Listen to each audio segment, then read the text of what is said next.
ശരിക്കും ആഹാരത്തെയും ഔഷധമായി ഉപയോഗിക്കാം, ആസനങ്ങളെയും ഔഷധമായി ഉപയോഗിക്കാം, ശ്വാസത്തെയും ഔഷധമായി ഉപയോഗിക്കാം, മനസ്സിനെയും ഔഷധമായി ഉപയോഗിക്കാം. ഇങ്ങനെ നാലിനെയും ബ്രഹ്മചര്യാശ്രമം, ഗാർഹസ്ഥ്യം, ഗൃഹസ്ഥാശ്രമം. അവൻ വാനപ്രസ്ഥത്തിലേക്ക് തയ്യാറാകുകയാണ്. അതിലേക്ക് പോകാനാണ് ഇവൻ ഗൃഹസ്ഥാശ്രമത്തിൽ അതീന്ദ്രിയ അവസ്ഥയിലേക്ക് മാറും. ഒരു സന്യാസ ജീവിതം. സന്യാസത്തിൽ നിന്ന് പിന്നെ അവിടെ പോകും. മാനസികവും ശാരീരികവും ആത്മീയവുമായിട്ടുള്ള ആശ്രയിക്കാനുള്ള സ്ഥലമാണ് ആശുപത്രി. നമുക്ക് മോഡേൺ ആശുപത്രിയിൽ ആശ്രയിക്കാൻ കഴിയുള്ളൂ. അവിടെ ഈ ഇത്തരത്തിലുള്ള സ്പിരിച്വൽ തലങ്ങൾ നമ്മൾ നോക്കിയിട്ട് കാര്യമില്ലല്ലോ. ഇല്ല, ആശുപത്രി മോഡേൺ ആശുപത്രി ഇപ്പം എൻ്റെ കാലൊടിഞ്ഞു. ഞാൻ നേരെ ആയുർവേദ ആശുപത്രിയിലല്ലല്ലോ പോകുന്നത്. അല്ലെങ്കിൽ തന്നെ ചിലപ്പോൾ ക്യാൻസർ, വിറ്റിലിഗോ, ഉറക്കക്കുറവ്, സ്ലീപ്ലെസ്നെസ്, ഇങ്ങനെയുള്ള രോഗങ്ങൾക്ക് മരുന്നുകൾക്ക് ഒരു പരിധിക്കപ്പുറം ഒന്നും ചെയ്യാൻ കഴിയില്ല. ഇപ്പോൾ ലിവർ സിറോസിസ്. അബാക് മീഡിയയിലേക്ക് എല്ലാവർക്കും സ്വാഗതം. ഇന്ന് നമ്മളോടൊപ്പമുള്ളത് ഗുരു യോഗീശ്വരാണ്. നമസ്തേ. നമസ്തേ. ഗുരുജി, ഈ പലപ്പോഴും ആളുകൾ ആശ്രമങ്ങളാണ് പണിയാറുള്ളത് ഒരു യോഗി ലെവലിലേക്കൊക്കെ എത്തുമ്പോൾ.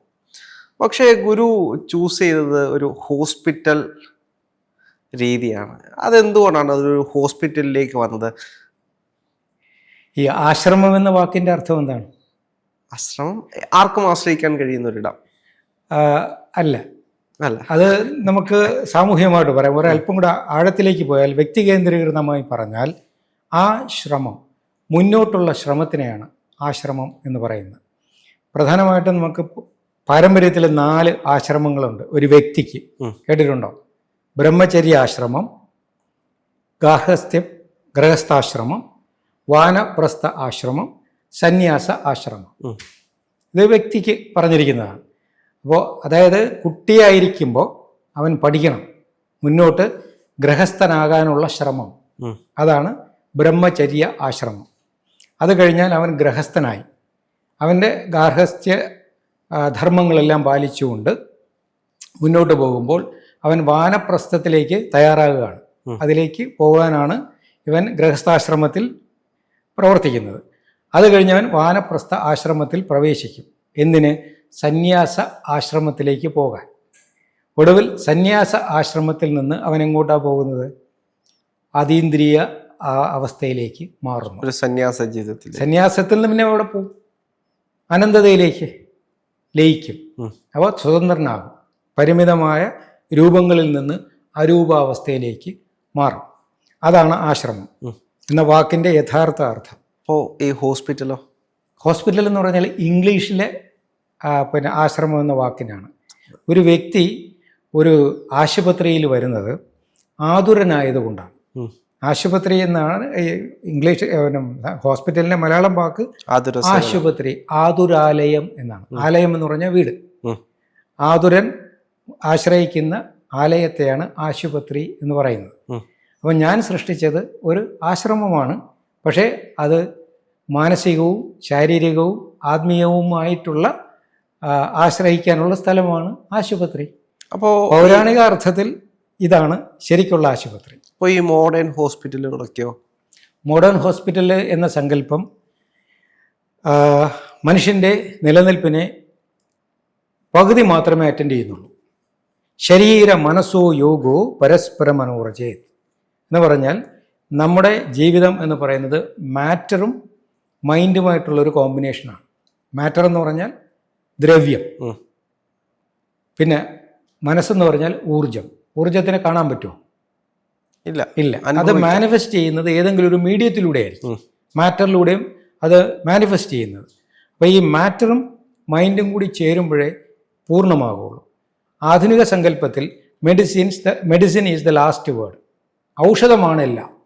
ഈ ഔഷധം പ്രയോഗിക്കുന്ന മനസ്സിനെ എവിടെയാ ഹാൻഡിൽ ചെയ്യുന്നത്? അതുകൊണ്ട് ആധുനിക സങ്കല്പത്തിലെ ആശുപത്രി അല്ലെങ്കിൽ ഹോസ്പിറ്റൽ എന്ന് പറയുന്നത് പകുതിയേ ആകുന്നുള്ളൂ, അത് പൂർണ്ണമാകുന്നില്ല. പൂർണ്ണമാകണമെങ്കിൽ അത് ആതുരാലയമായി മാറണം, ആശ്രമമായി മാറണം. അപ്പോൾ അങ്ങയുടെ ഐഡിയോളജിയിലെ ഈ ആശുപത്രിയിൽ എന്തൊക്കെയാണ് നടക്കുന്നത്? സമ്പൂർണ്ണ ചികിത്സ. ചികിത്സ എന്ന് പറയുന്നത് ഒരു സഹായം മാത്രമേ ആവുകയുള്ളൂ. പ്രവർത്തനം ആന്തരികമായാണ്. ഇപ്പോൾ ഉദാഹരണത്തിന്, എനിക്കൊരു രോഗം വന്നാൽ ഞാനൊരു ഡോക്ടറെ സമീപിക്കും, അല്ലെങ്കിൽ ഒരു വൈദ്യനെ സമീപിക്കും, അല്ലെങ്കിൽ ഒരു ഫിസിയോതെറാപ്പിസ്റ്റിനെ സമീപിക്കും. രണ്ടായാലും ഇവരെല്ലാവരും തരുന്നത് അവരുടെ സജഷൻസാണ്, അവരുടെ നിർദ്ദേശങ്ങളാണ്. Who is taking the decision? ഞാനായിരിക്കണം എൻ്റെ തീരുമാനമെടുക്കേണ്ടത്. അതുപോലെ ഒരു ഡോക്ടർ അദ്ദേഹത്തിൻ്റെ അറിവിൻ്റെ പരിമിതി വച്ചിട്ട് എനിക്കൊരു സഹായം തരും, ഔഷധമായിട്ടോ മറ്റെന്തെങ്കിലും സഹായമായിട്ട്. അത് സ്വീകരിച്ച് പ്രവർത്തനക്ഷമമാകേണ്ടത് എൻ്റെ പ്രതിരോധ ശക്തിയാണ്. ആ പ്രതിരോധ ശക്തി നഷ്ടപ്പെട്ടാൽ ഡോക്ടേഴ്സ് കൈമലർത്തും. അവർ പറയും, sorry, body is not reacting to medicine. ശരീരം മരുന്നിനോട് പ്രതികരിക്കുന്നില്ല, അതുകൊണ്ട് എനിക്കിനി ഒന്നും ചെയ്യാനില്ല എന്ന് പറഞ്ഞ് ഡോക്ടർ കൈയൊഴിയും. അപ്പോൾ മരുന്ന് പ്രവർത്തിക്കുന്നത് എവിടെയാണ്? മനസ്സിലാണ്.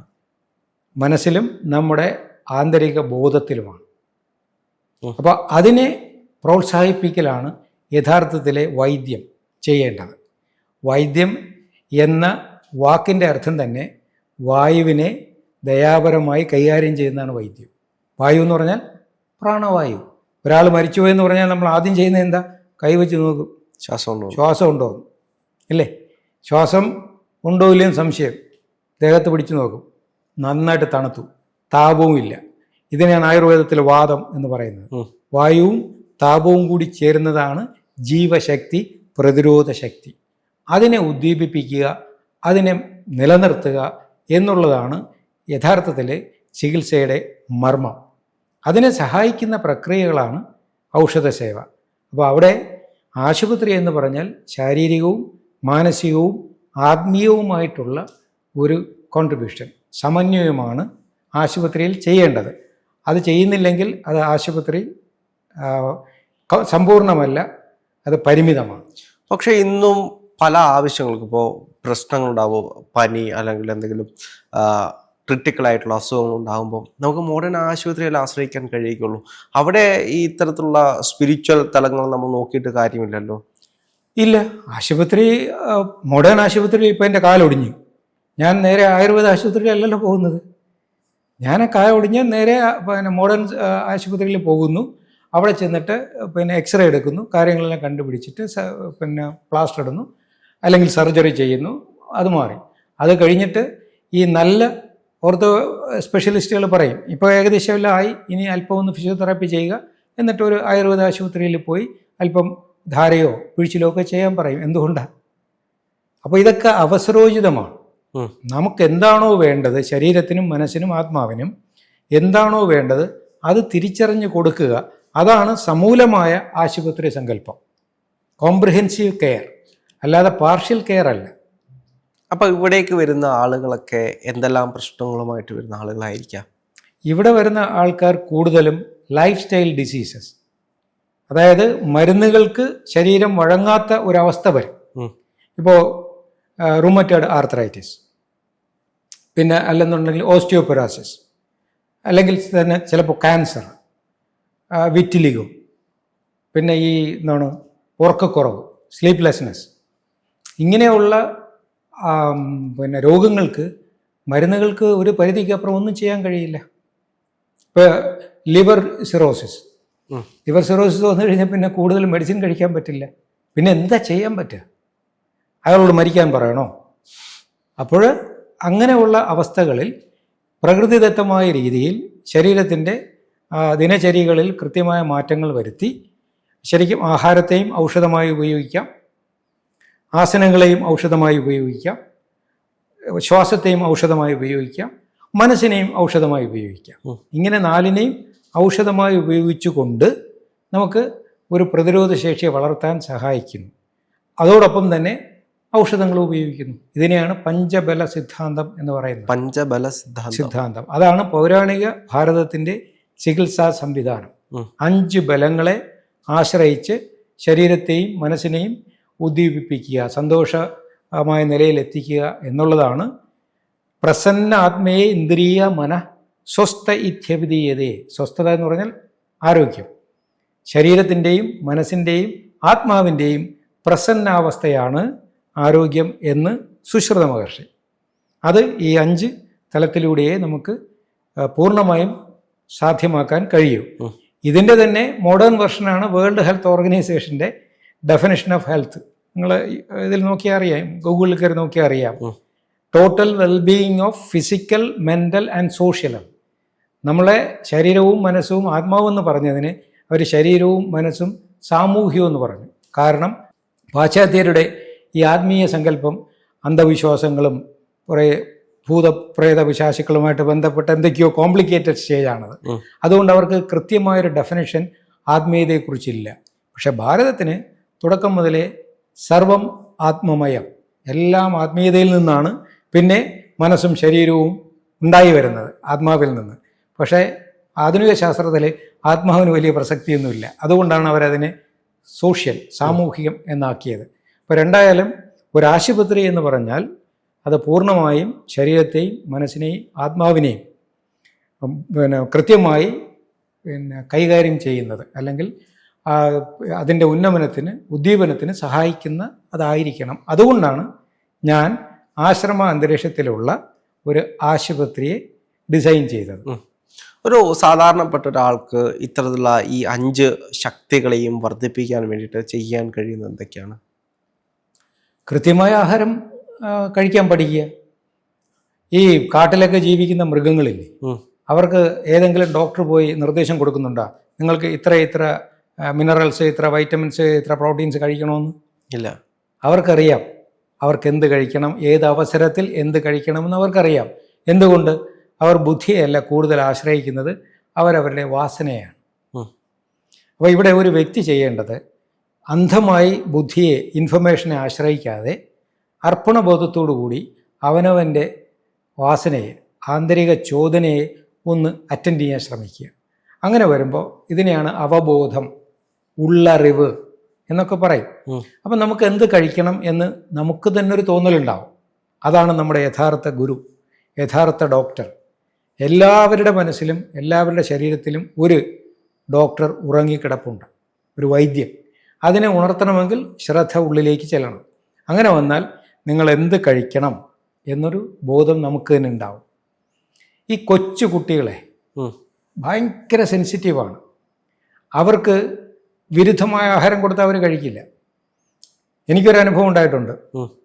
എൻ്റെ മൂത്ത മോള് 6 മാസം പ്രായമായ 6 മാസം. അപ്പോൾ ഞാൻ ഉത്തരവാദിത്തപ്പെട്ട അച്ഛനല്ലേ, ഇനി പാല് കൊടുക്കുന്നുണ്ട്, പക്ഷെ ഇനി എന്തെങ്കിലും കൂടെ കൊടുക്കണ്ടേ? ബുദ്ധി ഭയങ്കര ഷാർപ്പാണ്, പ്രോട്ടീൻ റിച്ച് ആയിട്ടുള്ള ആഹാരം. ഉത്തരവാദിത്തപ്പെട്ട അച്ഛനാകുമ്പോൾ ചെയ്യണം.